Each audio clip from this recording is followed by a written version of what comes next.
Sports Nuts are back.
You are now listening to the Sports Nuts.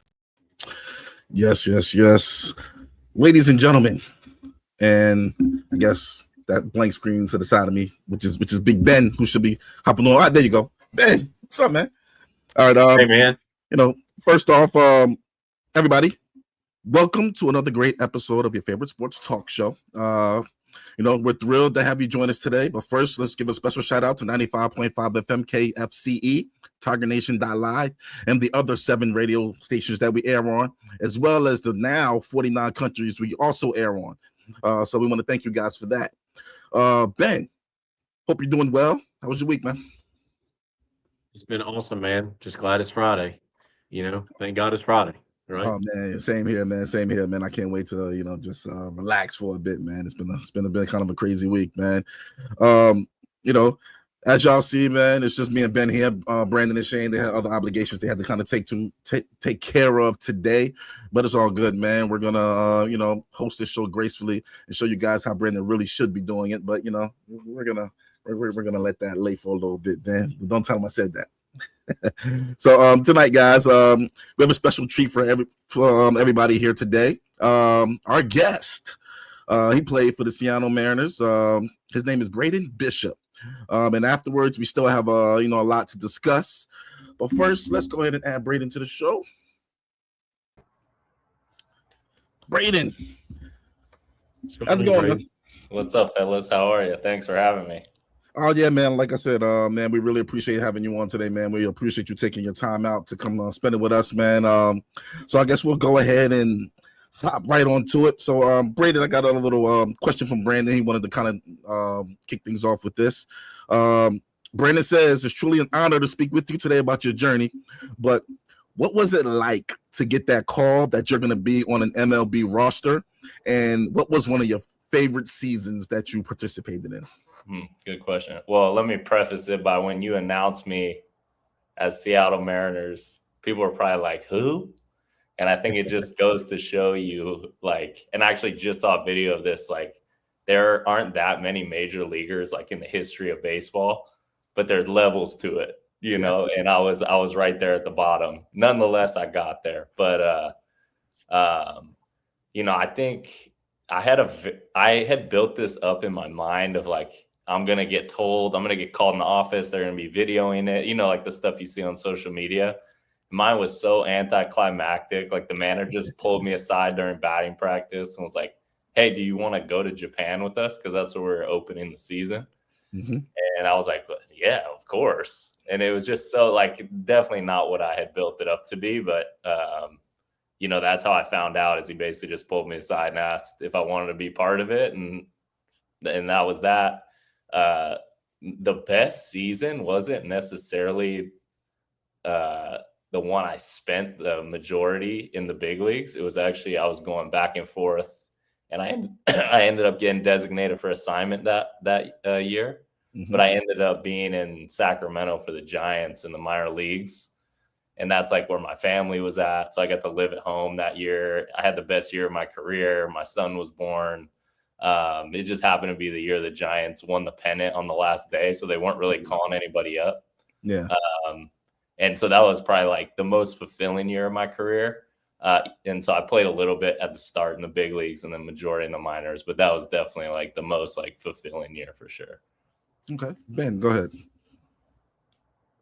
Yeah. My question for you, Braden, is, in only your career, obviously most prospects, if not all of them, they start out at college and some don't, some go straight to, the minors, but, in your case, what was the biggest challenge from either, your time at Washington or, after you got drafted, what was the biggest, hurdle, biggest challenge that you had to overcome to get to be, a player in the major leagues for the Seattle Mariners? Yeah, no, that's a great question. I think college is so beneficial for 99% of amateur baseball players. Money sounds great, but the competitive nature of baseball as a player, it takes preparation and time and honestly a lot of failure. And that failure roughing you up to the point where you have to ask yourself the question, is this worth it to me? And a lot of times that happens for guys in college, right? Like they go in as a freshman, highly touted, and they don't play. And then they got to figure out like, okay, what do I need to do to actually get on the field? So then they figure that out. Then they get on the field. And then the next question is, okay, how do I stay here? And then once you get over that hurdle, then it's like, oh, I might have a chance. I might actually have a chance to get drafted. But not only that, like be a big leaguer, right? And I think like that was for me the biggest hurdle was, do I just want to be a professional baseball player? Do I want to be a major leaguer? Because there's a big difference. There's a very big difference. And so for me, that moment was my sophomore year at Washington. And we had a really big series against Oregon State for the Pac-12 championship. That was back in the old Pac-12 days. And Oregon State at the time had Jace Fry, Ben Wetzler, and Andrew Moore. So like 3 All-Americans, like bona fide. I think Jace and Andrew played in the big leagues, and then Ben's, I think he's still playing, but that was kind of the moment where I was like, wow, like something's on the line. I'm starting. So now I have the outcome of a championship on top of facing 3 bona fide All-Americans. Like, how am I going to show up? Yeah. And so that was kind of like, for me, that moment where I was like, no, I'm kind of built for like these moments. And so then it was like, okay, I was just chasing those moments for the rest of my career. And like, as you continue to get higher and higher, it's like you're facing those guys every night. Yeah. And so then it becomes like the monotony of baseball turns into this like internal competition of like, I'm chasing something. And then it's like, no matter what you accomplish, it's never enough. It's like, okay, I got to the big leagues. What's next? Okay. And so I think it was like just that like internal drive off of that series is kind of what, like, once I got over that hurdle, I was like, yep, I can do this. Wow. Awesome. That's awesome. So, Braden, as you mentioned, man, you kind of made your MLB debut out in Japan. You were also a part of, if I'm not mistaken, Ichiro Suzuki's farewell series. Can you kind of, looking back on that moment, can you kind of let us know how the atmosphere was since you actually got to kind of live that? Yeah, no, it was a movie for sure. I mean, I knew it was going to be special just because he had come back and we all knew that he was going to retire. But the fact we were going to Japan, you just kind of see the stars aligning, like this is going to be special. And then pretty much the way it was planned, it did not go that way whatsoever, which I think made it even more special, where he was supposed to only play 5 innings and he ended up playing 7. So then I didn't really get to play all that much. But like when I went in, it was just like everything was going a million miles an hour. And once the game ended, I think that's where it became like real, because we went back in the Tokyo Dome. You like go off the dugout and then there's the clubhouse. And then behind the clubhouse, there's the batting cage and like bullpen. And he was in there with like a, scrum of reporters, and he's announcing his retirement, and like guys from the A's came over too. So we're like all standing there, like watching this happen. So now like 45 minutes goes by. We go back out to the clubhouse and you hear like the roar of the crowd. You're like 45 minutes after the game. Like think about like a US sporting event, like the stadium's empty 15 minutes after because they kick everybody out. Wow. And we went out there and each row was getting curtain called by still all 50,000 fans. And we're like standing out there like that. There's no way this could be happening, you know, and just to like be a part of that and the like reporters and the, you know, the picture, the flash, and they're just like all going around them. I have videos posted on my social media about it, but it was crazy. Like it was a movie for sure. Like something I'll never forget. And like I said, I don't even remember my debut because like that I was just so caught up in all that. Wow. Go ahead, Ben. Yeah. You know, Braden, who is, you know, kind of, he's kind of going to be kind of similar to the first question. The second question I have is, you know, who was your biggest mentor, you know, that had, he had the biggest impact, I guess, on your game, and you know, who do you credit, you know, getting you to where you are and accomplishing what you accomplished, not just at Washington, but obviously with the Mariners? Yeah.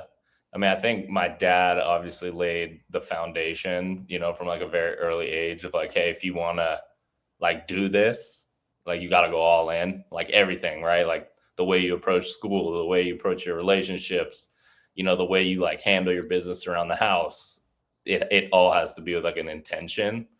There has to be like standards to it. And then I think it just kind of like flowed into the sport. So I definitely give him like endless credit for kind of like laying that foundation for me to build on. And then there's when I was 13, I had a coach. His name is Jordan Tuig, and he's actually the hitting coach at University of Hawaii right now. But he was like the first guy that kind of taught me that the work with your team, you know, like practice was never going to be enough. And that if you wanted to do this, you know, and chase the major leagues, that you had to put in time on your own. And so like he taught me that super valuable lesson at 13, where it was like, hey, practice isn't enough, you know? So then that kind of developed my routine more.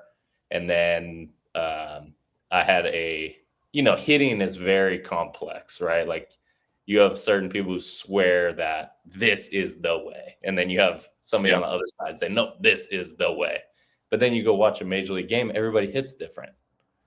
And so for me, it was like I tried a million different things. And then finally I got to somebody, and his name's Trent Otis. He works out of Arizona, and he doesn't market himself. He doesn't have like one philosophy. And he taught me the art of hitting and like how to be a professional and how to like approach my work at a professional level. And he's worked with like Trevor. He worked with a lot of Rockies back in the Arenado days. So he was like Charlie Blackmon, Trevor Story, Nolan Arenado, David Dahl.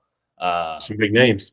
Yeah, right. And so like he was probably like the guy that like once I got to professional baseball that like turned me into a pro hitter, because I was always a defensive first baseball player. And it was like, can't hit. Granted, my big league numbers weren't very good, but in the minor leagues, I hit because of him, and I owe him a lot. You know, I don't know if I would have hit enough to get to the big leagues without him, to be honest. That's awesome. Wow. Yeah. So Braden, a lot of athletes, they define themselves, you know, pretty much by their sport. But after retiring from professional baseball, how difficult was the transition from Braden, the baseball player, to simply Braden, the husband, or Braden, the dad, or Braden, just a regular guy? Yeah, it's honestly one of the more challenging things I think any athlete will ever go through. You know, when I look back at my career, I thought I was going to play forever. And I think a lot of us think that way, not because we actually believe that, but because we're terrified of what comes next.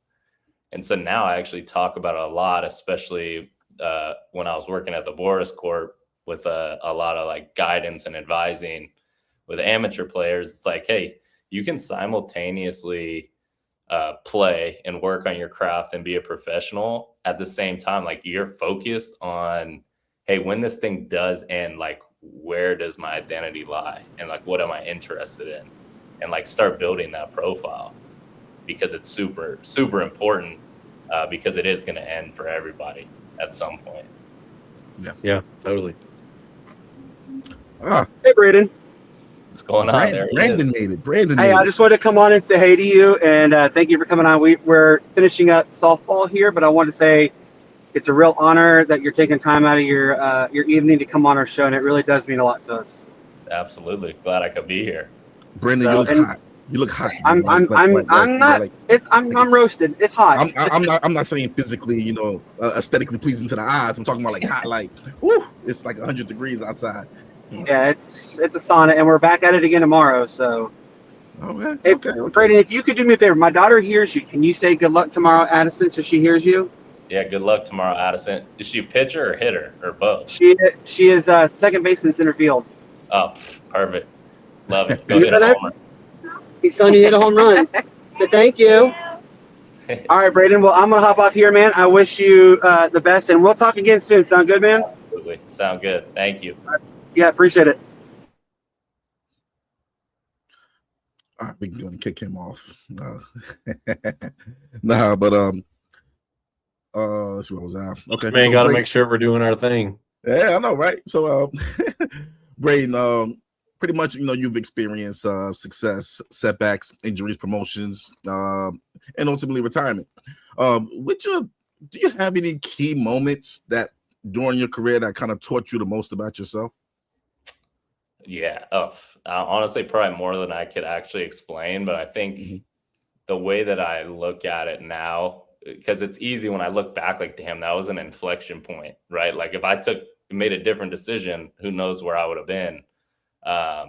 You know, I think one for sure was when I was in between my first full season, my second full season, I showed up to spring training and I was like, God, I had a great off season. And I got punched in the mouth like right away at spring training. Like it was bad. I mean, everything that could go bad was going bad. And I had come off not a great year, the prior year. So kind of the way in minor leagues, the way I like to put it into words is like you get your first full season. And then that if you have a good year, it kind of buys you an extra, you know, so you could go like 3 before they would maybe move on. If you have a bad first year and a bad second year, like you're getting real close where if you're on the border, like they might release you. Yeah. And so I had come off the bad first year, right? Like I just didn't do anything like special. So then that second year I come to spring training, get punched in the mouth, and I start like having those thoughts of like, oh my God, like my career could really be over after this year. And it wasn't just I was playing bad. In the back of my mind, I was like, this is not working. Like, I don't know what's the answer. And I'll never forget, like I showed up one morning at like 5 a.m. It's like pitch black outside. I go in the cages in Seattle and I'm just like hitting and I'm trying to like picture like, well, like, what does it look like to just like flow, like just be athletic, you know? And I was like, what would that position be that like I just feel comfortable in, you know? And so like I moved my hands from like up here to down here. And then all of a sudden our hitting coordinator walked in to the cage at like 5 a.m. and he's holding coffee and I can still smell it, like that burnt spring training coffee. And coffee. Yeah, exactly. Just straight up.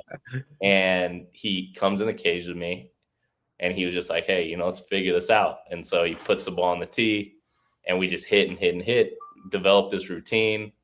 Next thing you know, I went on to hit, I think I hit like 306, had like 36, 37 doubles, over 40 extra base hits, went to the Arizona Fall League. And like that moment kind of did exactly the opposite of what I was worried about, you know, like, and it was just that moment that kind of pushed me in the right direction and made me believe in myself and my routine.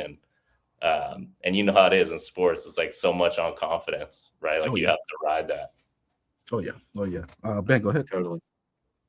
Yeah. Well, Braden, me and a buddy of mine are going to be going to Seattle. I'm an East Coaster from North Carolina, so never been out west. Been on the West Coast before, but me and a buddy of mine are going to Seattle later this October. And I have just one question. I'm gonna veer you away from sports a little bit. I'm going to talk a little bit more about the leisure scene here. What is in your mind like? Give me 2 or 3 names of like the best restaurants, man, in Seattle. Like that I got like at least one that I have to go to. Oh, okay.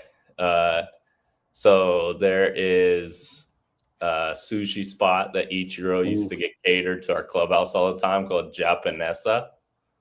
So that was a really solid one. I actually never went to the restaurant because they just brought it to the stadium, but like the sushi trays were really good. And then obviously if you're going on the water, you got to have some sort of fish.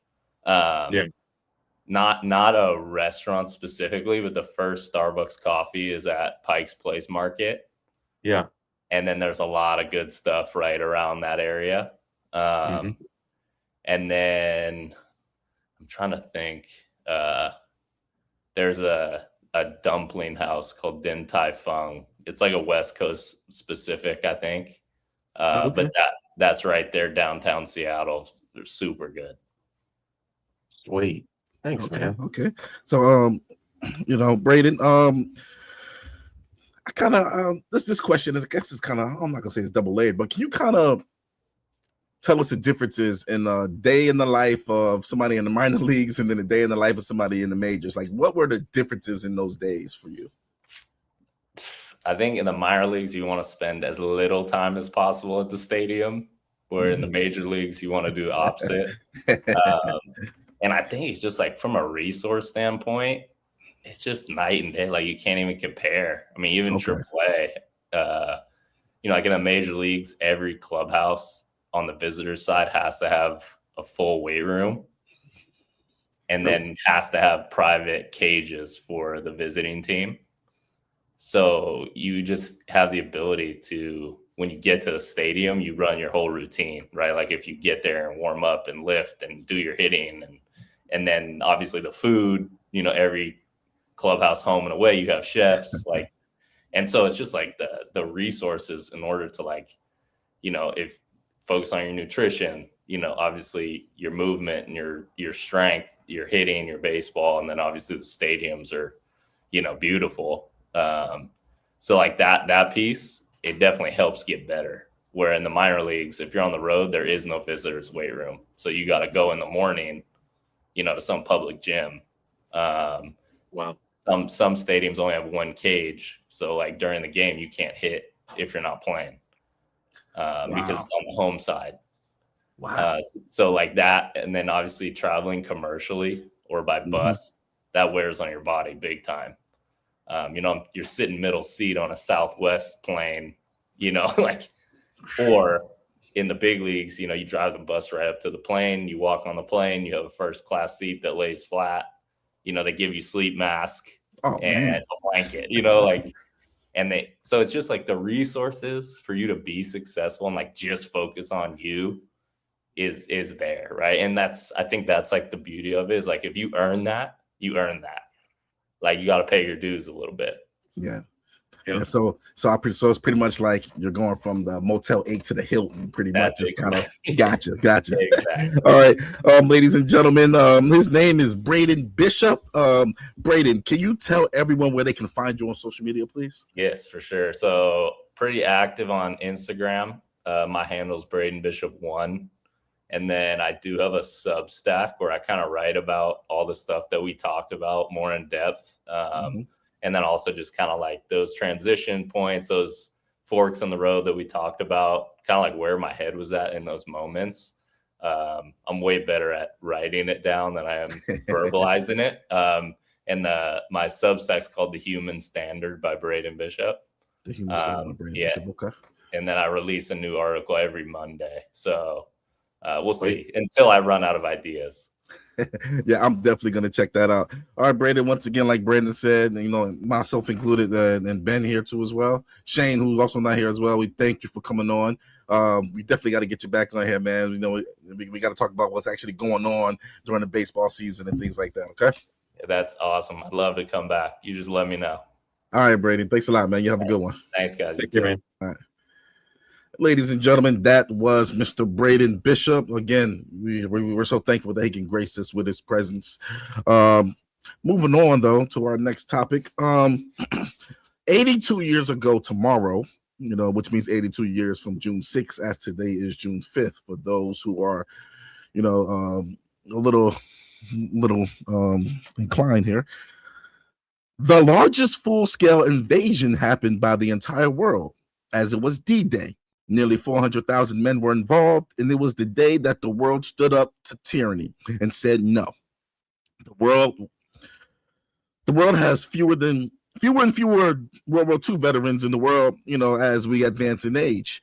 And we all have to say thank you and shake the hands of the true heroes in the world. They literally stood up to the faces of fear and saved the entire world from one of the worst atrocities in human history. What we're going to do real quick, we're going to discuss, one of the best stories that we each know about World War II. And, Ben, did you have somebody who fought in the Great War, or do you know anything about it? No, I don't have anybody in my family that served in World War II, but I do have a great grandfather who, he did serve in the Marines. He served in the Marines for, I want to say 6 years, maybe 8. But yeah, he served he didn't see any action, which is actually, I guess a good thing. But just to echo what you said, Matt, and just thank everybody for, thank y'all, current military, ones that are currently serving right now. Just want to thank y'all. I mean, because without y'all, we would not have the freedom of speech. We wouldn't have the freedom to assemble. We wouldn't have the freedom to meet in church. We wouldn't have the freedoms that we have today. So thank y'all, everybody, for your service.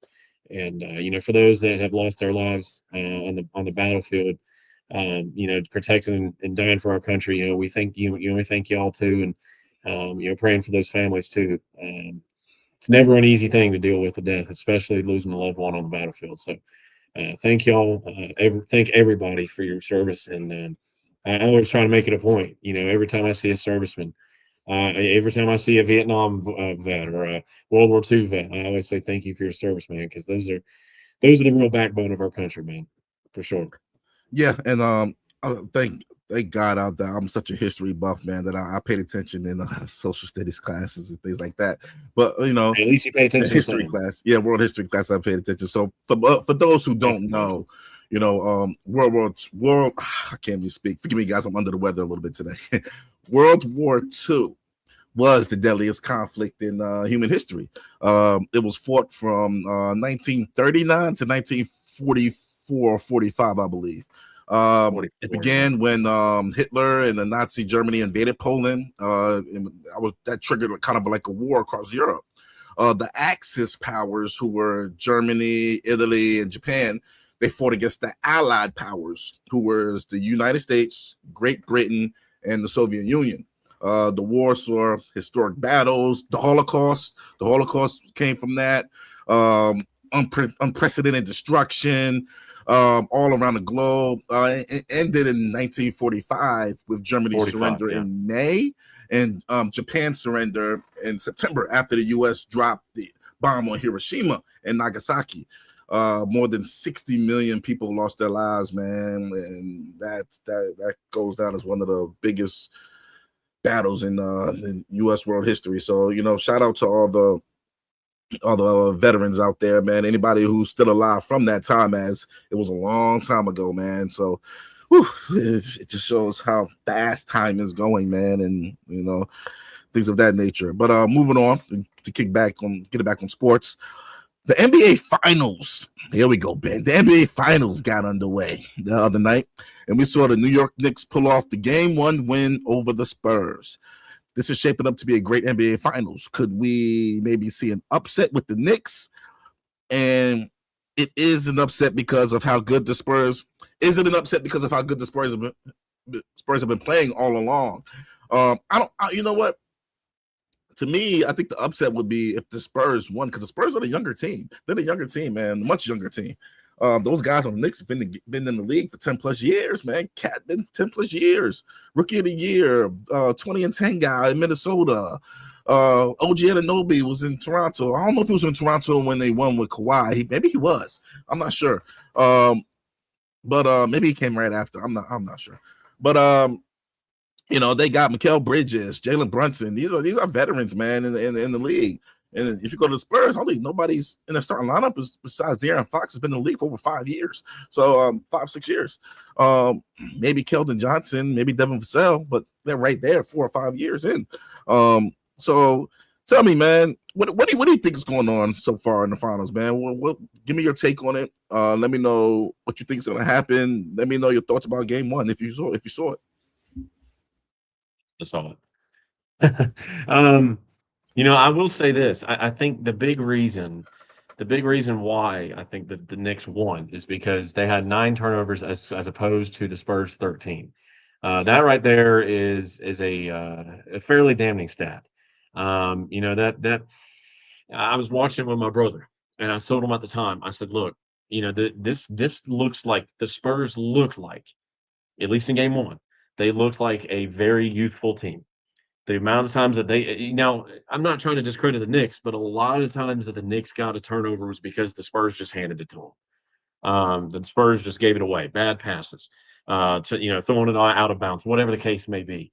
And oddly enough, the rebounding margin actually really wasn't that drastic. The rebounding difference is only 5 in favor of the Spurs, +5. And it's not enough to make up for the big discrepancy of turnovers. I told my brother, I said, dude, if the Knicks end up winning this series, it's going to be because of 2 things. Number 1, the Knicks have more experience than the Spurs by a large margin. Number 2, and this is not getting talked about enough, I think San Antonio I think the question has to be asked, are they fatigued? Let's think about this, guys. The Knicks have played how many playoff games? And up until Game 1, they played 8 playoff games. The Spurs have had 2 series go to 6 or more. So, guys, that's got to matter. I think it has to matter. The Knicks are more fresh. They're not dealing with as many injuries. I still don't think De'Aaron Fox is even 80%. And that's the most experienced playoff guy they have on their team. I don't think it would, to answer your question, Matt, I don't think it'd be a crazy upset at all if the Knicks won. I do think it goes to 6 or 7 games. I still got the Spurs. I think a lot hinges on tonight. I think if the Knicks win again tonight, I'm not saying it's over, but man, it's pretty hard to come back from 0-2 in the finals. And I wouldn't be surprised if the Knicks won. Excuse me. Absolutely. I agree with you there, man. I won't be surprised if the Knicks won tonight too. The thing is, if the Knicks did I'm win talking about winning the series. It wouldn't shock me at all if the Knicks won the series. Yeah, if the Knicks do win tonight, that means that's 2 games that they won in San Antonio. If I'm not mistaken, it's 2-2, 2-2. It goes back and forth twice, right? Or there's a change up in the finals. I think they try to do a change up. It's 2-2, 1-1-1. It's the same as it always is. Yeah. I do think the Spurs get back on track, but who knows? If the Spurs win, I'm calling it now. Stephon Castle is going to be Finals MVP. Man, I don't know about that. I think in order for the Spurs to win, the Victor's going to have to have some major 30, 15, 30, 17 games. I think he only had like 22-9 or something like that. That's not going to cut it. Yeah, outplayed him, man. There's no way around it. Oh yeah, Cat outplayed him. See, Cat is. People forget Cat is the original big to take him off the dribble. He's one of the first bigs. He came in his rookie year doing that, taking cats off the dribble. Running to the rim the same exact way, knee high, elbow high, with his little one hand. He's been doing it since he came in the league, guys. And he's not going to stop now. And Cat may be quicker than Victor Wembanyama, which is they might need to put somebody else on Cat and just live with Cat. I would rather have Cat destroy me than Jalen Brunson destroying me and hitting these clutch, timely shots that he hits. Those 2 shots in the fourth quarter, those were those were some shots, man. So I got to give it to him. I am still going to go with the Spurs here. And the reason is because the Spurs outplayed the Knicks for 3 quarters. And the first half, the Knicks didn't know what to do. Knicks were complaining to the refs all day. Spurs were just Spurs showed that they were the younger team as they were getting out and running more, and just using that youthful exuberance, so to speak. It's a double-edged sword, though. They showed their It youthfulness is. in the fourth quarter by turning it over too. That too. Like, why is Victor Wembanyama trying to break down somebody with a crossover and then they hit off his foot? Look, man. Hey, big boy, get down to the paint, man. Get down, do something. Cause a mismatch or something, man. Do something. But that's one coach. But I see this is a young coach too as well. I see Greg Popovich with a timeout. Okay, Victor, get your booty down there in the paint. We're gonna throw it to you. You can create something, make it happen. And that's what he would have did, as he did so many times with Tim Duncan. But I mean, well, it is what it is. So, guys, we're gonna switch it up, and there is a football team that was a perennial powerhouse for a very long time. In fact, they hold the record for the longest winning streak in any sport. By chance, I want everyone to guess how long the winning streak was for games wise. It's not solely on college or even the pros. What do you think the longest winning streak ever was, Ben?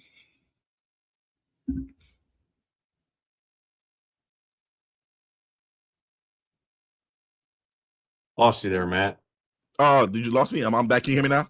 Yeah, you're back now. Yeah. Okay, cool. Now, what do you think was the longest winning streak ever in football, man? And not just NFL or college, but just in I couldn't give general. you a number, in terms of wins. I'm going to guess. Shoot, I'm going to guess probably 40-something, 30-something. And it had to have been. It can't be an FBS team. I know Georgia between 21 and 22, they had what 30. They won like 28 or 30 games or 24 or something like that.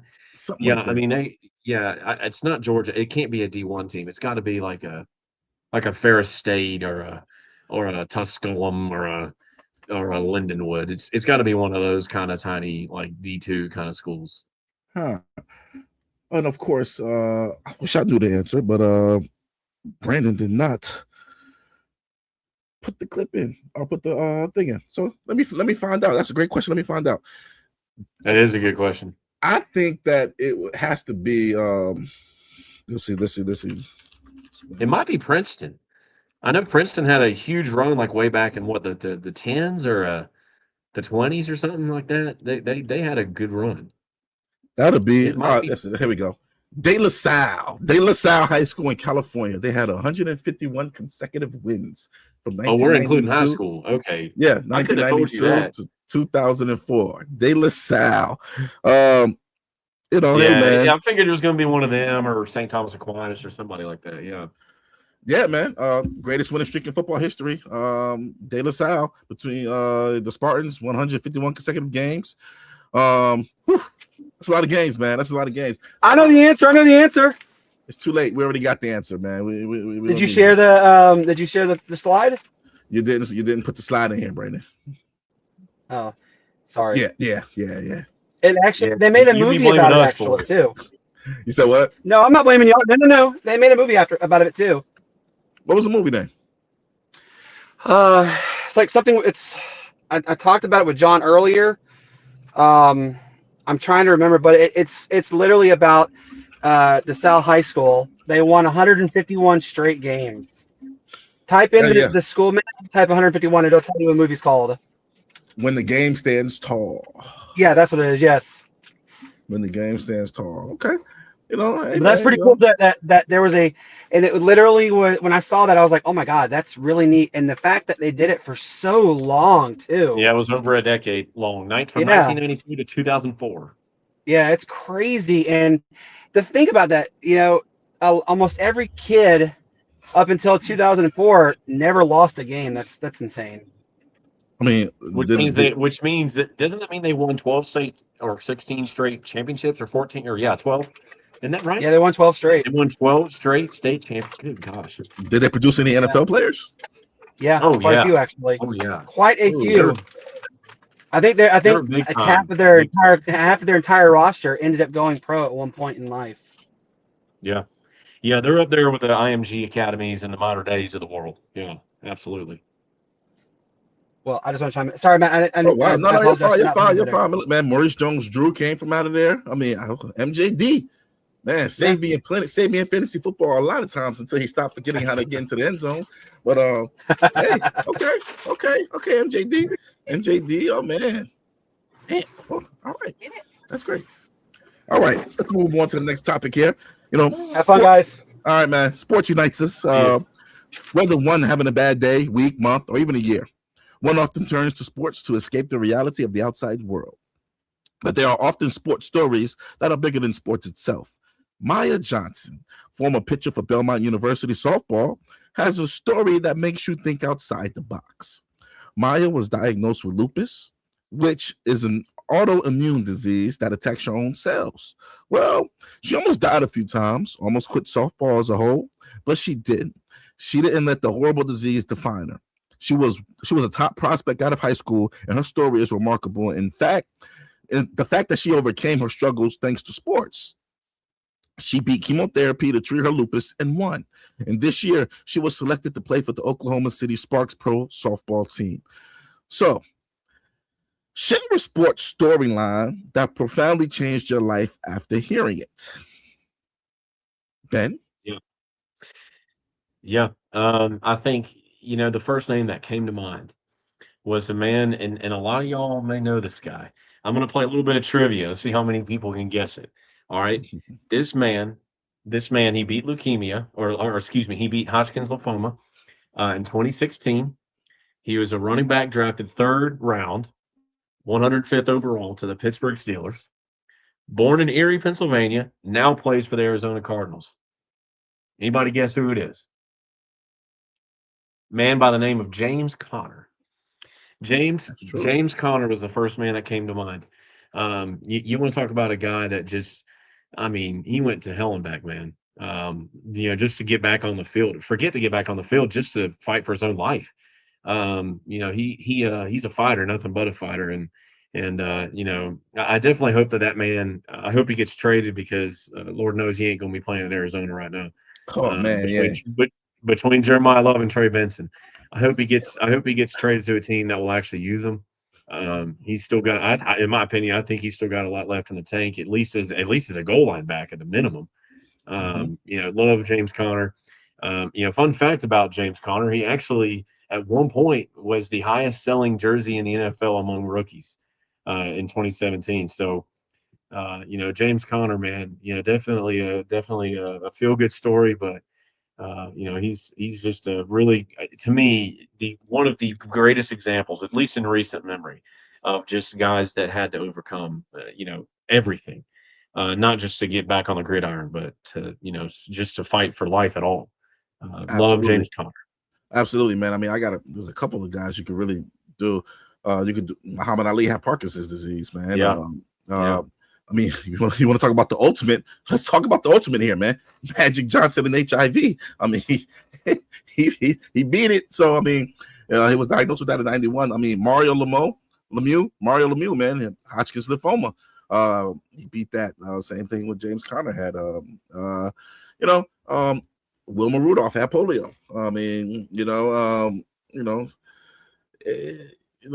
I think Ozzie Smith had Bell's palsy or something like that. So a lot of athletes have overcame a lot of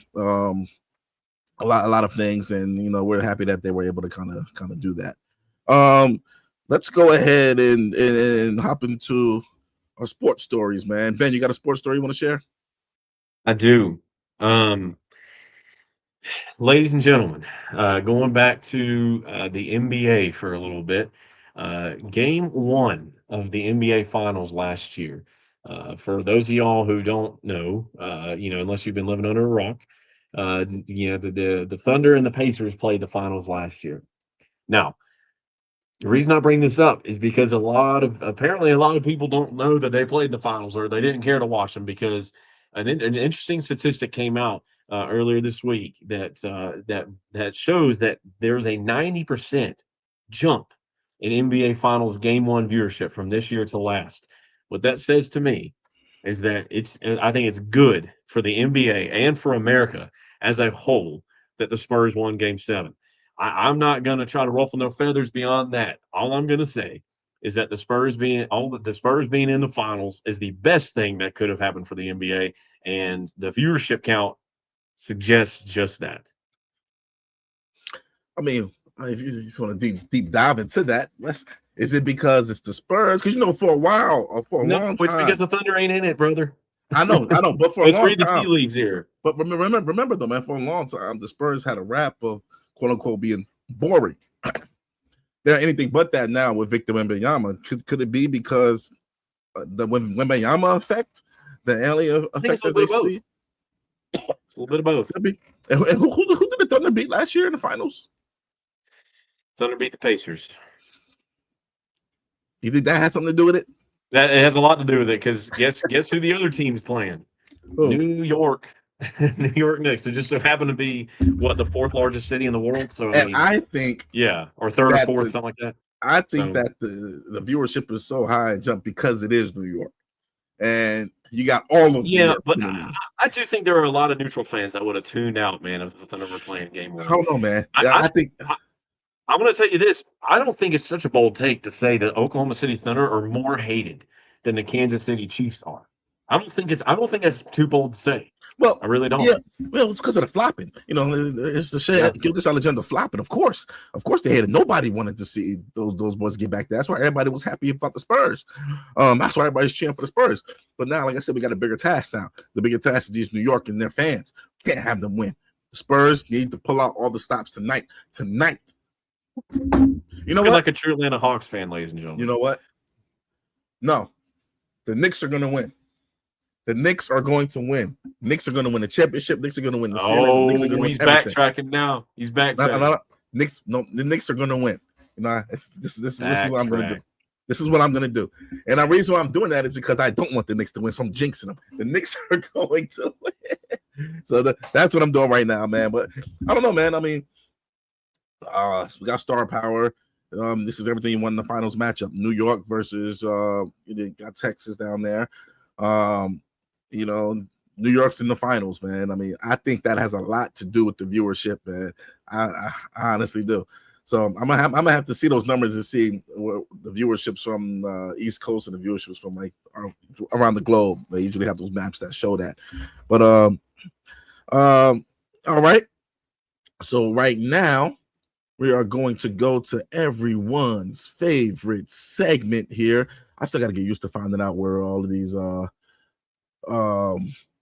things are. But anyways, here we go.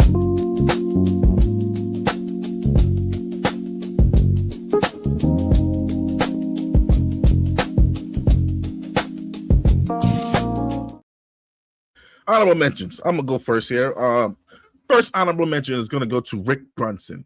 The reason why people don't know who Rick Brunson is, he was one of those Bulls championship teams. He was on the bench. He was like the 12th, 13th man on the bench. Nothing to discredit at all. But shout out to Rick Brunson, as he is the reason why the Knicks won game one. And Mike Brown said it during his presser. The Knicks were flustered. They kept arguing with the refs and arguing with the refs until Rick Brunson got up and told everybody, hey, leave the refs alone. Do not talk to the refs. Leave them alone. Get off them. Leave them alone. Don't say anything to the refs. And as soon as that happened, the Knicks went on their little run, and the Knicks took control of the game. So I'm going to give it to Rick Brunson for getting that whole staff and players all in order to help contribute to that Knicks first victory. Go ahead, man. Yeah, my first honorable mention is going to go out to two names in one. Two people by the name of Adisa Bakari and Jeffrey Whitney. And a lot of people, y'all may be listening, who the heck are these people? Well, these are two agents that represent a football player, a wide receiver that plays for the Green Bay Packers by the name of Christian Watson. Christian Watson, ladies and gentlemen, signed a 4-year, $110 million deal. Listen, I'm not even afraid to sound too harsh right now. Packers fans, if y'all watching and y'all mad, I don't care. Heck, y'all probably agree with what I'm about to say. One of the, in my opinion, probably top 3, top 5 worst contract extension I've ever seen in my entire life. And I've been watching football for over 12 years. The man has never had more than 700 receiving yards in a single season. And you mean to tell me he's getting paid what? He's getting paid 31 of that is guaranteed, by the way. He's getting. You mean to tell me he's getting paid $110 million for 600 yards a season? Good gosh, man, what are we talking about? Adisa, all I got to say is Adisa Bakari and Jeffrey Whitney. They're now the two best agents in the NFL. They should, whoever they represent. I don't know what company they work for, but they should be getting a lifetime raise. They should be getting their salaries doubled because they know what the heck they're doing. If they can get Christian Watson that kind of contract extension, ladies and gentlemen, those are the two best. Those may be the two best agents in all the pro sports.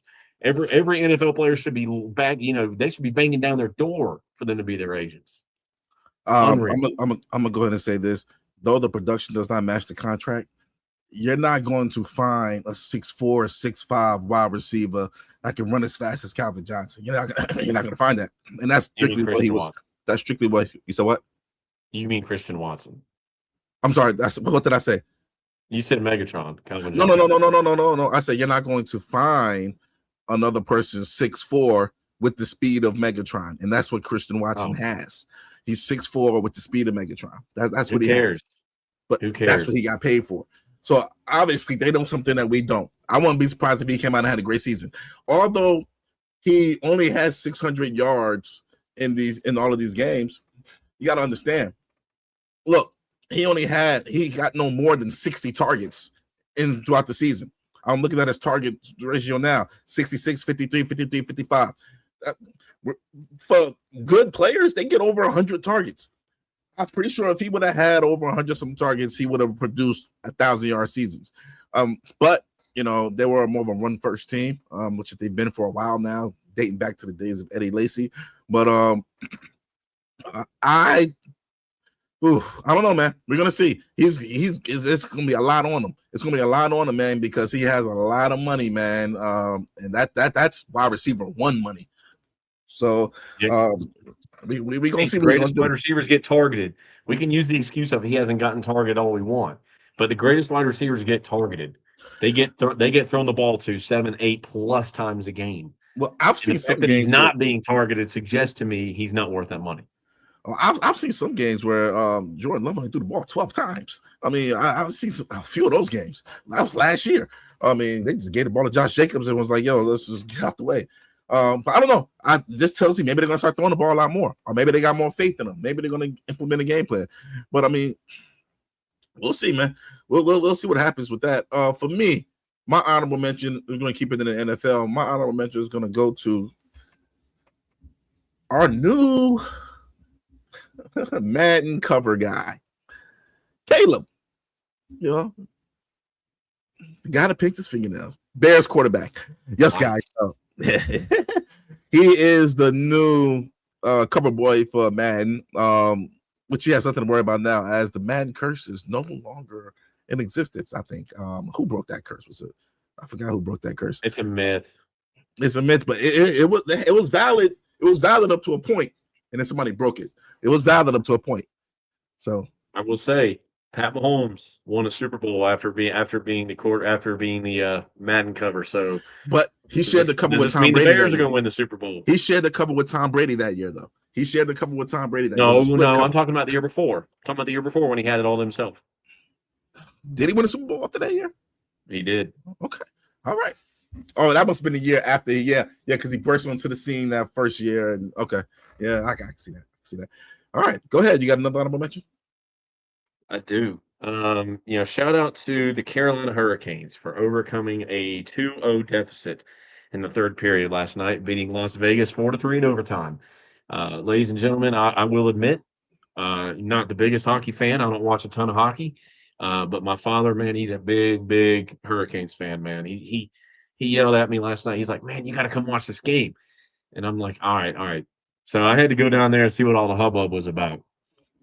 Carolina was down 0-2. I watched most of the third, not all of it, but most of the third quarter there. And unreal, man. Unreal comeback by Carolina. And definitely needed. If they had gone down 0-2 in that series, again, not impossible. We talked about this earlier with the Knicks and Spurs, but man, it's really tough to come back from 0-2. I mean, you got to win 2 straight just to tie it up. So big deal for Carolina to tie it up right there. All right. My final honorable mention, man, is going to go to again. And I mentioned this last episode, but I'm gonna mention it again. Same topic but different story. And this is dealing with Myles Garrett and the Los Angeles Rams. They were able to rework his deal, and Garrett's going to get paid. He's going to be making at least $37 million this upcoming year, and the Rams lock him up. They lock him up, man. And like I said, I don't know if the Aaron Donald thing is true or not of him coming back. Well, I think it might be. I'm not. I don't know, man. I don't know what you think about that, man. But shout out. You watch. He'll come back in week 18. Yeah, right. But gotta give it to the Rams for pulling off a power move, man, like this. You have any other honorable mentions, man? I do. I have one more. Shout out to a man. Why I'm braving the shirt today, ladies and gentlemen. Ronald Acuna. Shout out to Ronald for hitting 3 home runs in the last 5 games. As it turns out, news of his death was greatly exaggerated. He has definitely come back on the scene and getting his mojo back, and definitely much needed, not just for him but for the Braves. The Atlanta Braves, man. We by far, through the first third of the season, were the best team in the MLB by not even close by a large margin. Yes, that includes you, LA Dodgers. The Atlanta Braves were, by far the hottest team in the MLB. And then we kind of hit a slump. We hit a slump, and a lot of that actually coincided with Acuna getting hurt again. But since he's been back on the field, man, he's been tearing it up. And, if I remember correct, I think his average since he's been back is it's close to 3.00 if it's not over it. He has been killing it. So hopefully he can keep it up. The Braves need the offense for sure. So shout out to Ronald Acuna for getting his mojo back. Yeah, definitely got to give a shout out to Ronald Acuna, man. Of course, my favorite baseball player right now, so to speak. But I mean, Ben, sometimes at some point we just kind of got to be real with ourselves here, man. Is Ronald Acuna injury prone? Because it's like every season, we don't want to say it. I know we don't want to say it. We don't want to say it. We don't want to go there. But we got to call a spade here, man. He definitely has been since he was 20, I guess 25, 26. Yeah, the past couple years, yeah, he's definitely had some rough luck. So yeah, man. The good thing about baseball, man, they could play till they dang near 40. So hopefully he will rest and then get back to that guy that we knew, man. All right, guys. So what a great episode. Always good to talk sports with everyone. Here are the upcoming episodes of the show. On Tuesday, June 9th, episode 236, we have Marcus Mack returning. On Friday, June 12th, episode 237, Danny Campbell, the AD for Spartanburg Methodist College, will join us. On Tuesday, June 16th, episode 238, our guy Tony's back. And we're going to have a blast with our Tony Knows Ball series. On Friday, June 19th, episode 239, it'll just be us, the crew. On Tuesday, June 23rd, episode 240, it'll just be us, the crew, man. Honestly, I love the guests and stuff that we have here, but I also like it when it's just us, man. And we get to kind of go back and forth with our banter, man. JT Snow looks to be coming on Monday afternoon. We will know at any time which day works, but, you still get to see the interview with him as we will air it live. But also we'll include the interview on an upcoming episode. Thank you to our good friend Corey Gaines from, your Modesto Roasters baseball team for helping us get that set up. Also, we are actively looking for sponsors. If you are interested in possibly sponsoring us and wanting to help branch your company name out there, send us an email to BrandonKeelerOnRadio@gmail.com or mdthomas3000@gmail.com. Also, got to give a shout out to Rick Adelman, who passed away this past week. But people don't know, back when the Sacramento Kings were good with Chris Webber, Mike Bibby, Peja Stojakovic, Vlade Divac. I think they had Carlos Williamson, Bobby. Got the guy off the bench. But back when they were good and they were giving the Lakers the run for the money, Rick Adelman was the coach. So he unfortunately passed away. So, for those who don't know about Rick Adelman, do your homework. Dude was a heck of a player too. But anyways, We are beyond excited to bring you all the High Flying Sports Talk. We have some big news coming soon, and we cannot wait to share it with you. NuttySportsTalk.com framework is still taking shape, and that too will be up and running very soon. And with that being said, thank you to everyone who tuned in tonight for the show. Everybody who listened live on 95.5 FM KFCE, TigerNation.live, and the other 7 radio stations that we also air on, plus our international audience. All right. So, Ben, can you please give everybody your final goodbyes for the day? If I must, I might have to cry after this. I don't want to leave. Well, thank y'all, everybody, for tuning in to a more abbreviated episode, but definitely not lacking in action-packed fun. So it's always a joy just to be able to create content for y'all. Thank everybody thank the sponsors as well for helping make this show possible and helping it grow. We definitely want to make sure we put on a good show for y'all every time we come on. Thank y'all thank all the sponsors, thank all the viewers, and everybody have a safe weekend. It looks like it's going to be a beautiful one for most of the United States. Get out there, wear your sunscreen, get out there, go enjoy the pool, enjoy the ballpark, do whatever you got to do, go hiking, go swimming, whatever it is. Enjoy yourself, be safe. God bless. Absolutely. And like I always say, man, guys, just it's the weekend coming up. I know you're gonna go out there, you're gonna partake in the devil's nectar a little bit. It's okay. You're adults. Just make sure you got a plan to get home. Don't get flagged in the game of life. It's not worth it. Trust me, it's not worth it at all. I'm gonna spare you the details this time, but definitely not worth it. But anyways, on behalf of Brandon and Shane, myself and Ben included, everybody have a good night, good weekend, and we will see you guys on Tuesday. All right, guys. Peace.